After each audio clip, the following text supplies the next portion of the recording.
ဒီနေ့ကိုထိုင်ပြီးနေရတဲ့ကဆရာကြီးအိုးတုံတိုင်းအားကျကြီး Lost Speaker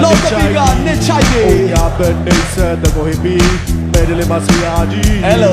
ဘိုးတင်ဘိုးချုံဗီဒီယိုကြည့်ရာသာနေဝင်တဲ့ချိုက် ထူးနိုင်တိတ်ချိုက်စီလင်းညိုချိန်ဆိုအားလုံး အစင်ပြီး အပြိုတွေခတ်စင်းကို နေသွား မရောက်မလဲနဲ့သွားပြီ နေပွားပြီး ဝါပြီ ဆိုတဲ့မင်းရဲ့တာပါ ဒီနေရာမှာရှိတဲ့အသေးလေးတွေအတန်ကျွန်တော်ကြားခြင်းနဲ့ ပေါ်ပေါ်ဖဲနေတော့ခုစုံတဲ့